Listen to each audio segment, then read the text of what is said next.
I'd like to introduce our next speaker to you.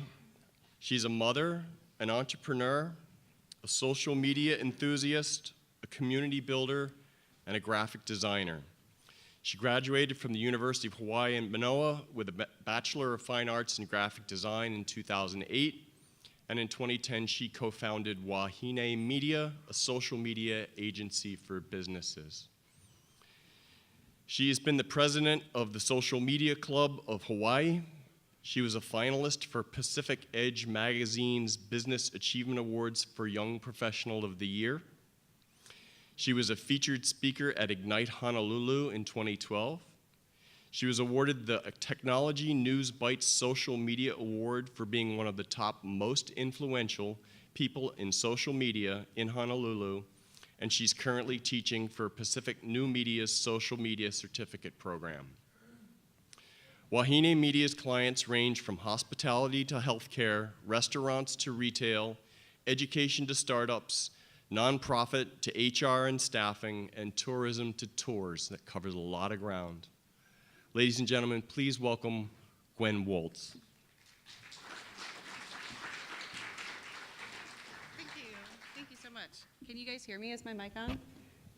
Is it okay? All right. So I'm going to take just a second here to get my technology going. All right, there we go. So I usually teach classes, and so I'm not really one at public speaking, so excuse me if I'm a little bit nervous, but you know, there's something I've always actually wanted to do. I've kind of seen this quite a bit, but I want to get an USSI. Have you guys ever heard of an USSI? It's like a selfie, but with a lot of people. So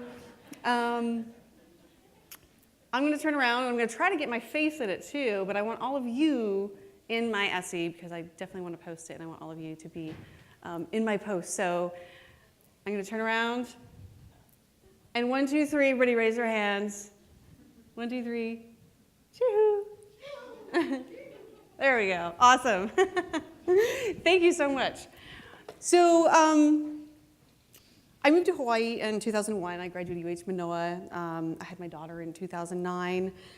Started the business in 2010, and then I moved back to California last summer. So I've kind of done quite a bit. It's been a whirlwind. I don't really know what to call myself. I'm not a transplant. Am I a replant? I'm not really sure. But Hawaii is not my first home. It's now my second home. And I'm really, really glad to be back on Hawaii.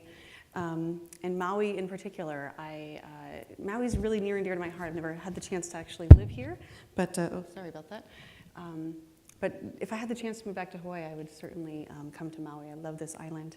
But you know, the funny thing is, in the 16 years that I lived in Hawaii, I didn't actually really take a vacation, which was interesting. I was looking back and saying, you know, I did some weekend trips. I did some tourist things here and there when friends and family would come in. But, you know, I never really took the time to actually officially take a vacation. In fact, I have something here. This is my first Facebook post. Actually happened here in Hawaii as well, and this was it. This is when I was still in college. I used it because I wanted to promote I was doing some gallery, something or other. But for the first time on this particular trip, you know, I had the privilege of being asked to come and speak. I'm taking the opportunity to actually take a formal vacation in Hawaii for the first time ever. So I couldn't vacation alone, of course, so I brought my mom, and that's my mom here enjoying some ciders on the beach, of course. And we're doing a little girls' trip on Maui, so I still have a little bit of dirt under my fingers. We've been in Hana, trekking through the jungle for the past couple days.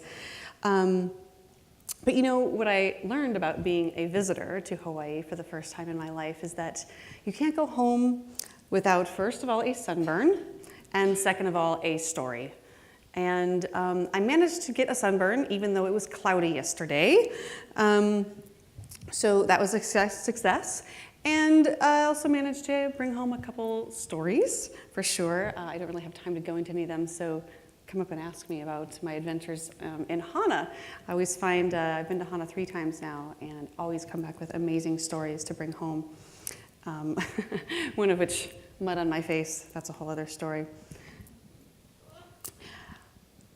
Now, most people, including my mom and I, we went to Hana to get away, right? To get off the beaten path, to have an experience of seclusion. But despite those efforts, my phone still beeping and binging and pinging in the oddest of places. I couldn't believe that I got reception. I can post on my Instagram feed on the Red Sand Beach in Hana. Have you ever been there? Has anybody ever been there? Okay, a few of you. It's like in the middle of a crater. There's a hole next to the ocean covered by 200 feet of solid rock. I don't know how you get reception over there, but you do. But then I don't get reception in the middle of Hana for some reason. And as you can imagine, there was a ton of other visitors there, and they were equally getting the same reception, but they were very much wanting to connect with the outside world. Bings and pings and rings were just about everywhere. Which brings me to what I'm actually really here to talk to you about, not my trip to Hana. Now, my business partner and I, we founded Wahine Media in 2010, as you heard, and shortly after a layoff, because we knew that social media was going to change the way that businesses were able to connect with customers and how customers were able to connect with businesses. The one thing about Wahine Media is we are not an advertising agency, we are not a marketing agency, and we're not consultants either.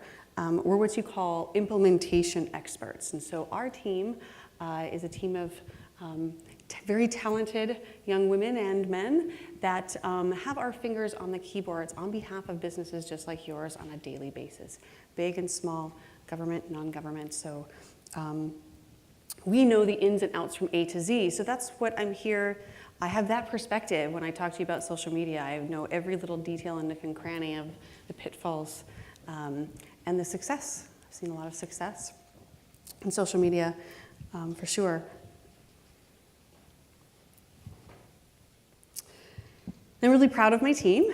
It was just me and my business partner to start out with, and we've been really, really lucky to have the growth, and we've been able to bring on other team members. And so, as you can imagine, as growth comes, we've had a lot of questions along the way about social media. What do we do? How do we go about it? How long does it take to get this many fans? How do I get my post to go viral? That's a really good question. I don't really know. How often should I check my profiles, right? How much do Facebook ads cost? But the one big question that I get all the time is regarding price. What does social media actually cost? Monetary, whether it's your man or woman hours, but this question comes to us a lot, as you imagine, because people, first of all, they hire us to do it for them. So a lot of businesses have to decide, are they going to outsource the talent? Are they going to hire in-house? Are they going to do it themselves? So I'm here from an implementation perspective to give you the specifics on what you should know as a small business on the need to have for social media. There's a lot of fluff and there's a lot of distractions that are out there. It's good to explore some of those distractions, but we've learned these lessons, and I'm here to kind of impart some of those on you. So the first thing, social media is certainly not free. I think we can all agree. You can open up an account for free, but actually being successful is not free. It really takes a pretty big investment. I think when we first opened our doors in 2010, it was a completely different story. It was more or less free. It was not very many businesses were doing it, and so if you were doing anything, you were very, very successful. In 2018, the environment is completely different. You post something and nobody will see it, and you go, why? What's going on? Well, there's a lot of reasons for that, but I think one of the biggest misperceptions about what social media costs is the investment in time. And it's not just time to build the community for your community to be successful and give you the return that you were hoping for, but the time it takes to actually execute and to manage your program on a day-to-day basis. So there's two factors in time. So how are you going to resource those? How are you going to allocate those resources properly in a social media program? What should you prioritize? What should you possibly not prioritize? And so from the implementation perspective, you can break this up into about 4 different buckets. Content development. Now, it's not the largest bucket per se, the largest investment, at least in this particular model. Some of them might look a little bit different. Might be a little bit larger, might be smaller investments. But content development is one of the biggest missed boats that I see across the board. If you're not posting something that's captivating, that makes people feel something, then you shouldn't be posting at all. So you really need to be dedicating, whether it's monetary resources, whether it's your time, strategic planning, whether it's hiring a photographer or doing it yourself. That is one thing that you should be allocating at least 25% to 40% of your resources to specifically out of your entire social media budget. Labor and time is definitely the biggest bucket. So whether you, oh yeah, of course I've got my notifications turned on here anyways. Yeah, so whether you hire it out or whether you do it yourself, in fact, if you do it yourself, that's gonna cost a whole lot more than hiring it out, because think about it, how much is your time on an hourly basis worth to your business, right? You don't need to be wasting your time on doing all the day-to-day, every little detail in social media, because you could be putting your time in places that are gonna give your company a little bit more value, a little bit more return. So I definitely suggest doing some hiring out or hiring from within or getting some help with the day-to-day management of your social media. Social ads. Not every business really utilizes social ads right now, but I can tell you our clients, every one of our clients, it's mandatory. Social ads, I think, are something that you can consider a fee for being on social media. Now, I said you could open up a profile for free, but this day and age, you know, Facebook is very much a pay-to-play model. And a lot of times if you're starting from almost nothing, a very, very small community, it's next to impossible to get anywhere without some kind of investment in social ads. If you join me in my workshop tomorrow, I do go into a lot of detail about social advertising and the specifics on how you can navigate. I think that's another really big question that we get is, how do we do this social advertising thing? It can be very complicated, but if you have the right approach going into it, you can be very successful. And the other thing is consider third-party tools. This will actually help save you some resources in your hours, in your labor and time. So third-party tools are things that help you pre-schedule, that help you automate some of the processes, that help you monitor for things that you otherwise would not see. Consider investing in some third-party tools. There is a million of them out there. Unfortunately, with the new hubbub with Facebook and their privacy laws, API has now kind of been sucked back, and there's a lot of third-party tools. And we're a little, we've definitely been affected as well. Some third-party tools have been locked down. I mean, some of those features are no longer available. So you have to be prepared to be very flexible, even with third-party tools. They're not going to solve all your problems, but they will save you oodles of time. So what do we mean by this percentage? This is an example of a very typical small business. I'm talking pretty small business. We're talking 1, 2 employees, maybe 3 or 4. Could be a brick and mortar, could be an online business. Budget a reasonable budget that you can be working with, $2,000 a month. Now, as you see, the majority of it is labor and time, and that could be your time. Again, labor and time accounts for the majority. So if you split that up according to the model that I just explained, this is what it can look like.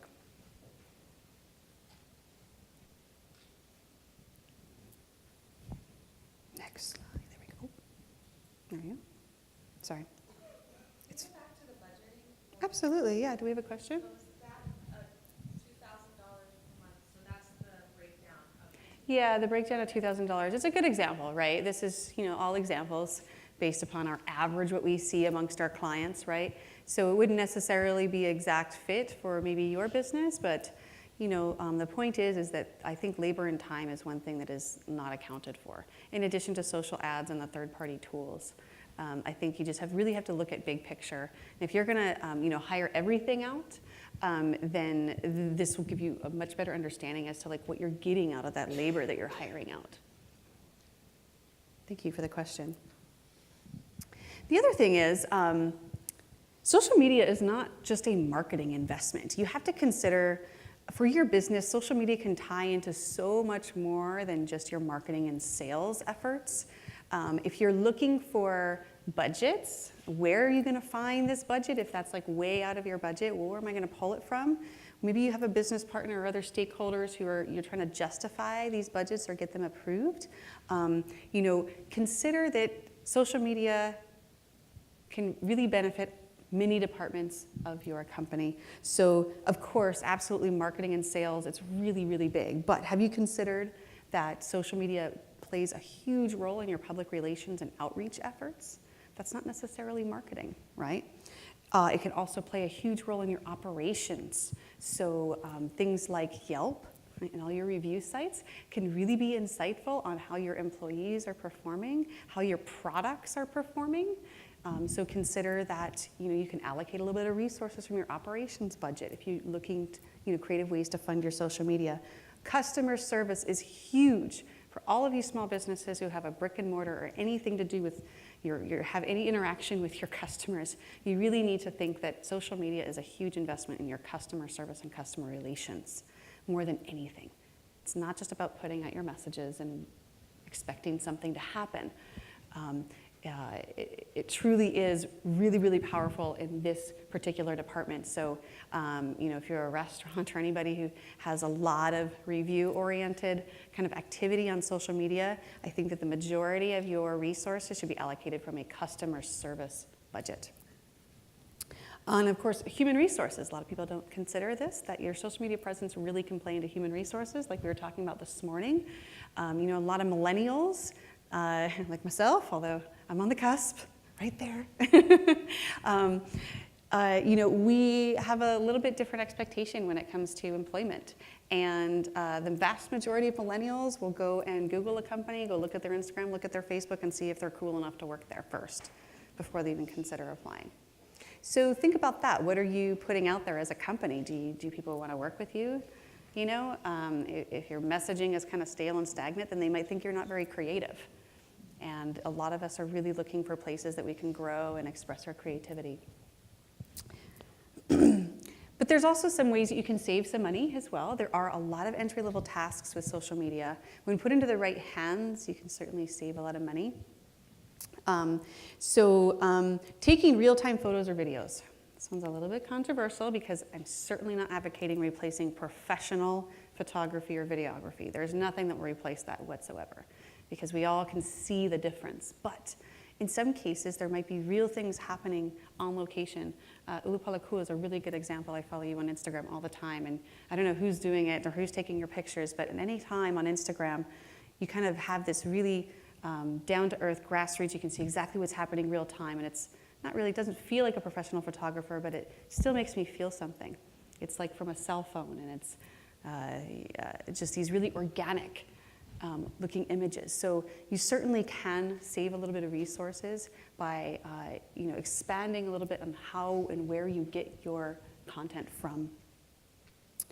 Authoring captions to pair with content. So with every post, you have an image or a video, or you might have a live broadcast, or you might have a status update or a link share. But with that, you have language that accompanies it. And tomorrow's workshop goes in a little bit to detail about the importance of that piece of language that accompanies your visual. But that languaging can certainly be given to an entry-level task because it's a volume game. Think about it. If you're posting 5 times a week, 7 times a week, every day, it's a lot of written content.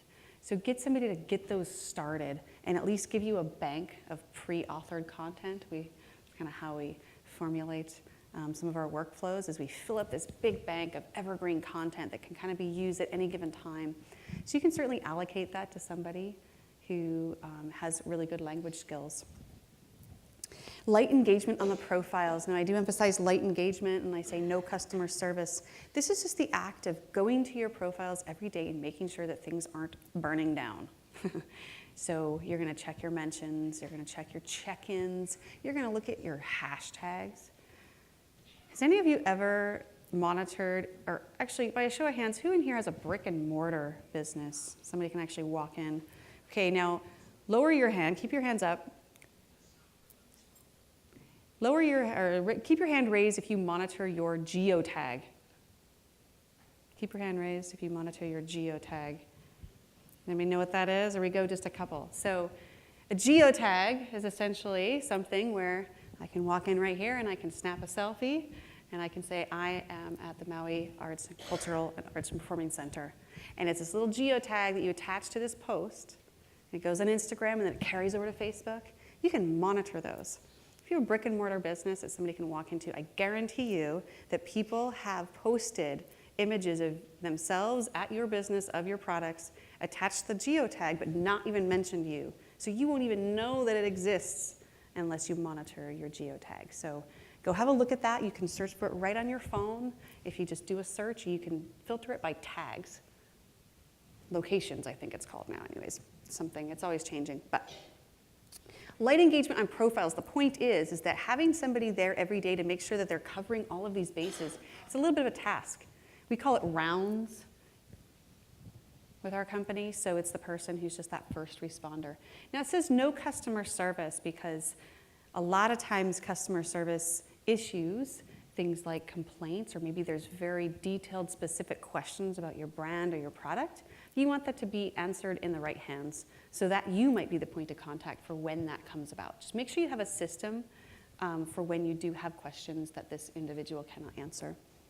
And then pull in reports. How many of you check your insights, your data on social media once a month? Some of you, okay, right? So wouldn't it be nice if somebody were to automatically give you a report every month and just say, here's what's been going on, without you having to go and check it out? That could be automated. You can task that out to somebody. But I think that's really, really important to make sure that you're having a hold on the actual numbers. You really need to make decisions and led by data. There's a lot of it on social media. Okay, so if you actually are going to hire out, either hire in, hire out an outsourced company like ours, you can do either or. There's a lot of talent out there for social media, by the way, now, this day and age. What are you going to look for? I kind of, a little bit of a joke within our company. We do monitor some of the job descriptions that are out there for social media managers. And sometimes we find it's really funny that a lot of companies don't really know what they're hiring for. They don't know the questions to ask. They don't even know the skills they're looking for. They just want somebody who can do the social media thing. So, so I'm going to tell you what you need to hire for because it's really, really important to be able to identify the core skills of a social media manager. A creative writer, number one. I feel that being a really good creative writer means you have excellent communication skills. It's not about being a good writer, it's being about a good creative writer, because only somebody who can tell really, really good stories can make really, really good social media content. Okay, so give this person a collection of your images about your brand and say, caption these. How would you caption them? And have that be something they prepare and bring to your interview. And if it makes you feel something and they've done their research about your brand, they should be going to your website, looking at your products, and they should be able to caption that content. And if you can read it and you're okay with it being posted to represent your brand, then that person certainly has potential. We do this exercise with everybody we hire. They have to be able to caption content. They also should be a creative designer, so they should have some visual creation experience, whether it's in photography, videography, graphics, multimedia. Absolutely, I think this was a skill that really wasn't quite necessary a couple years ago, but nowadays, I feel that this is a core skill of a social media manager. They need to be versatile. They need to be able to be comfortable working in several different mediums. If you look out there what's on social, it's not just images. The vast majority of it is moving. It's video, it's multimedia, it's graphics, it's got text, and then it's live. So you can even look for somebody with a personality who's willing to be on camera live, right? They need to be analytical, they need to be able to understand numbers, they need to be able to go and assess data and make informed decisions based upon data. They need to understand what to look for in the data and what it means and how to tie it back to your company's goals.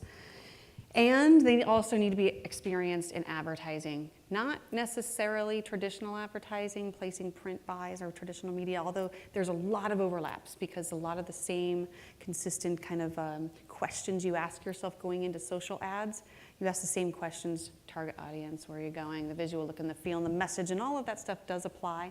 But with social advertising, it's kind of a whole different ballgame in my opinion.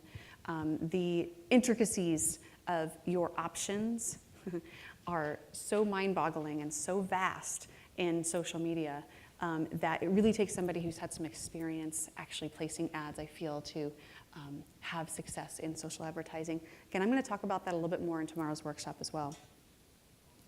So, for a small organization, your investment should be at least a part-time investment. You saw $2,000 a month is an average, I would say, kind of a low, very, very small business budget, realistically.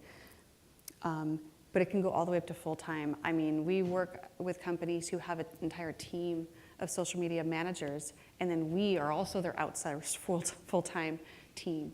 You know, it can be really, really big, or it can be, you know, part-time operations. It just depends upon your business and how it works for you.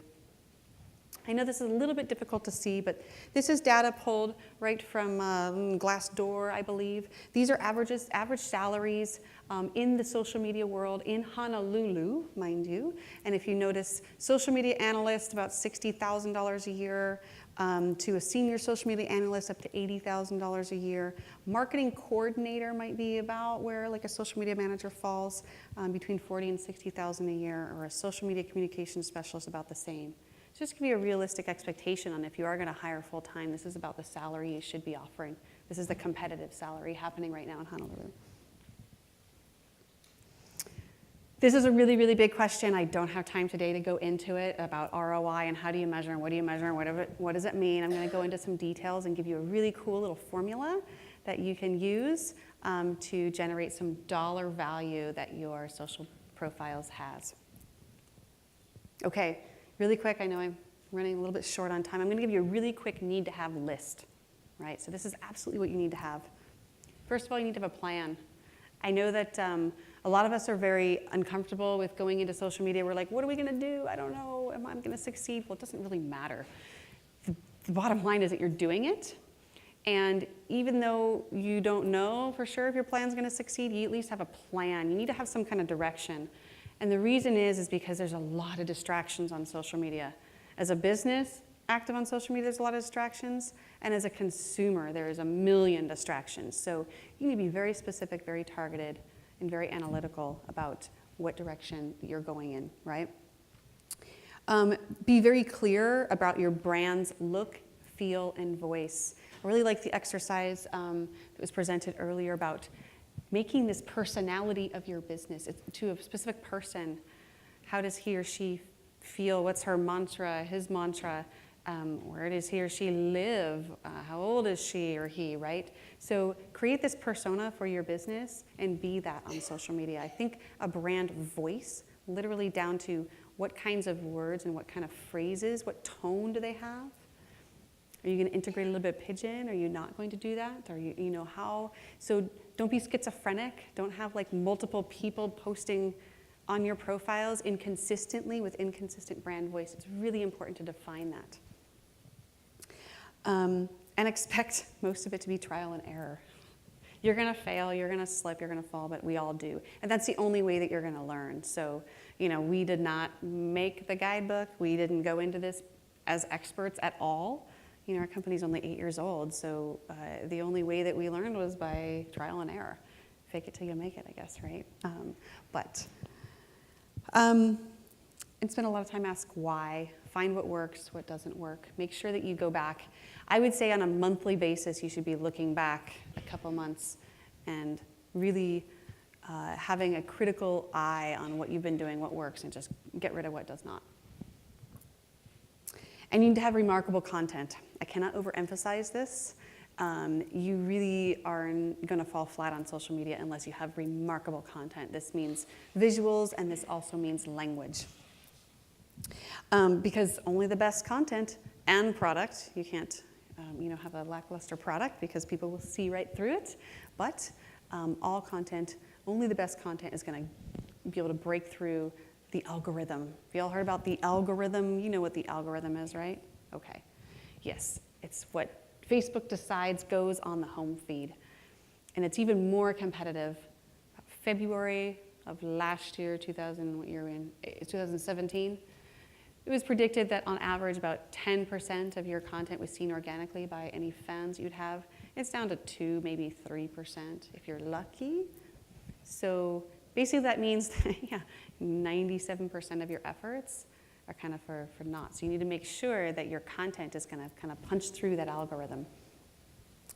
Don't only think images, think video, multimedia, live broadcasting, ephemeral content. That means live content and Instagram stories, those little things that disappear. I know that it seems kind of silly to create content that disappears, but following trends can be extremely valuable for your company. And Instagram stories right now, I feel are a trend definitely worth taking seriously for a variety of reasons. I'll go into a little more detail tomorrow about that as well. So if you're not doing Instagram stories, get into it, check it out. You're like, what are you talking about? Well, just get on your app, get on Instagram, check that little box in your home feed, and it's got a little plus sign by it, and just play with it and figure it out. It's really fun, actually. It really does make that experience fun. It makes it very easy to create compelling, interesting stories about your brand and your business. It doesn't have to be perfect. It really only has to create emotion. These are a couple of really good examples of some low production but high value content. On the left-hand side, you have Goodwill.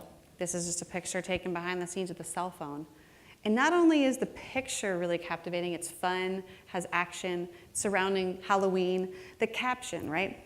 Just stopping by to say cowabunga dude, right? He's a Ninja Turtle. It does so many things for the brand. It makes it accessible. It humanizes the brand. It's using a happy Halloween hashtag, so now you're joining a trend. But it's also tying into some HR pushes, right? It shows that it's fun to work there. So I feel like this is a really perfect example of getting a really big bang for your buck.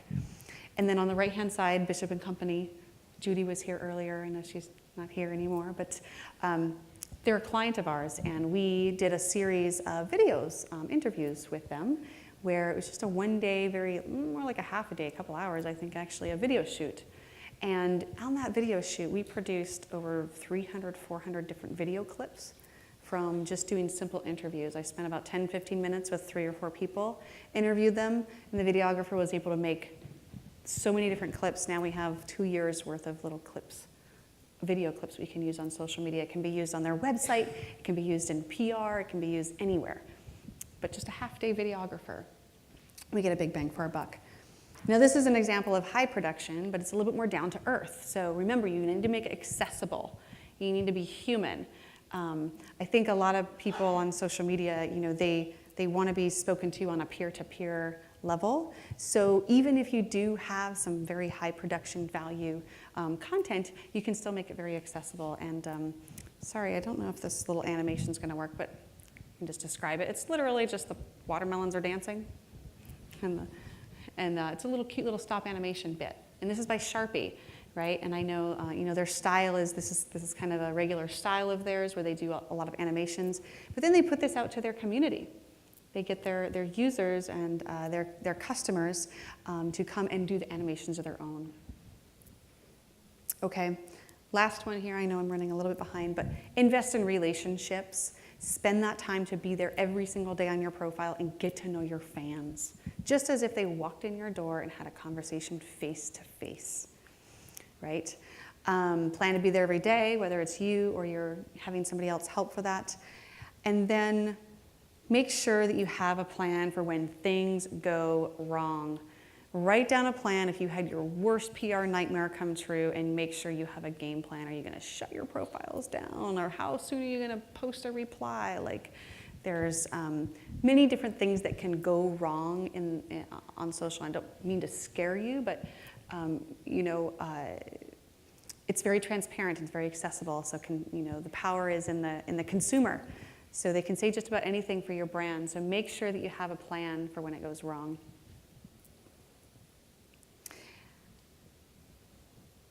And I'm sorry, there is one more. Get organized. Pre-plan ahead of time. This can save you oodles of that time allocation, that investment you have to make with time. If you're using a third-party tool, you can plan 2-3 months ahead of time if you have a big old bank of evergreen content. And then all you're doing is kind of weaving in a little bit of this real-time content, and it's done. And then it's just community management. You're focusing on a day-to-day basis. Check your analytics regularly. If you guys are data nerds like me, I love data, I love analytics. I really, my favorite new thing that I discovered is called Google Data Studio. It pulls in multiple data sources into this one little dashboard, and you can kind of make this really cool little up-to-date, always updated graphs and charts. So play with that for sure. Thank you very much. I know we have some really great panelists coming up that now I get to ask some questions. And let's see, we'll welcome up our panelists.